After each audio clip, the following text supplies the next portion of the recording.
Hello, my name is Rachel Salyers. Today I will present to you a life course approach of structural lag related to women's financial security in the United States. Structural lag occurs when policies do not meet the dynamic needs of the population.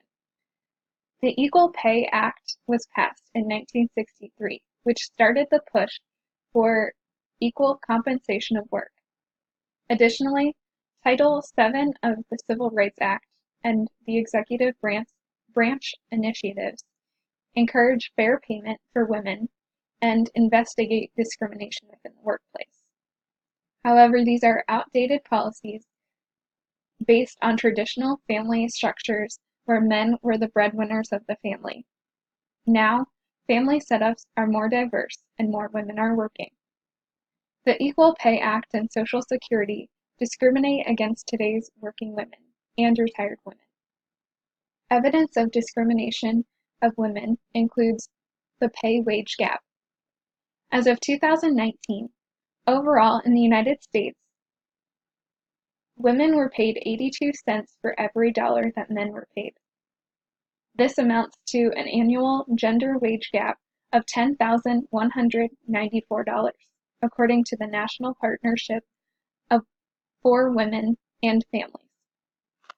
The wage gap between women and men has decreased over time, but at this rate of progress, it is expected that women will not obtain equal pay until 2059.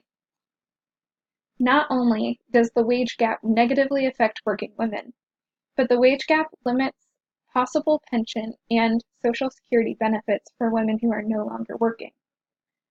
According to Hudson, women who qualify for Social Security on their own earnings will probably receive lower benefits than men with comparable work histories. This is due to the wage gap. And lower wages decrease the likelihood that employees will participate in defined contribution pension plans and tax-deferred retirement savings plans. Therefore, this is a structural issue that impacts generations of women's financial planning. All women in the United States are affected by the wage gap. Older women today are experiencing the long-term effects of the wage gap. There are many life course factors that affect women's financial security, including education, industry, marital status, parenting, and place of residence. Education. Among full-time, year-round workers, women with associate's degrees are paid less than men with just high school diplomas. Women with master's degrees are paid less than men with bachelor's degrees.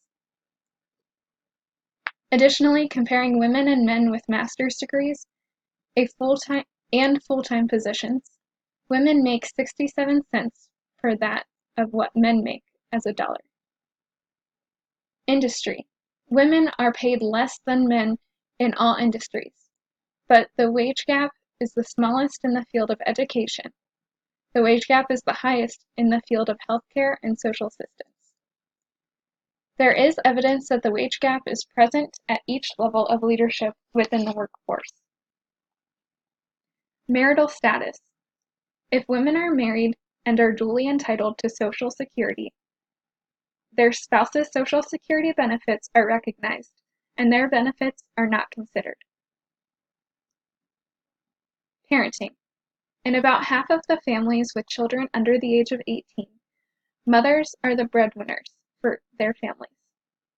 Despite the financial need, mothers have an increased wage gap when compared to fathers, because mothers make 71 cents per dollar that fathers make. Place of residence. Throughout the United States, the wage gap varies. The smallest wage gap occurs in D.C. and California, where women make 89 cents for every dollar that men make. Then the largest wage gap in the country occurs in Louisiana, where women make 69 cents for every dollar that men make. Policy solutions to increase women's financial security throughout the life course. In summary, the issue is that women and men are not equally compensated for their work across various education levels, industries, family setups, and places of residence. This limits women's pension and Social Security benefits after working. To decrease the structural lag, I propose creating a policy mandate for equal pay for equal work at the state or local level. This will allow for more specific actions to be made due to the varying severity of the wage gap based off of location. Additionally, I propose the process of calculating Social Security benefits changes so that it is more responsive to the lived experience of current and future female cohorts. The adjusted calculations could include decreasing the current 35 best years of earning to 25 best years of earning to accommodate for time spent in educational roles or family roles. Another calculation difference could be restructuring benefits for married couples to consider incomes for both people equally, and accommodating for the trend of people marrying later in life.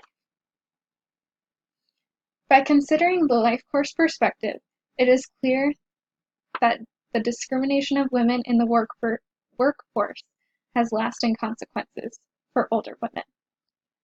Therefore, it is time to take action to improve the financial security of women in our country for today and our future.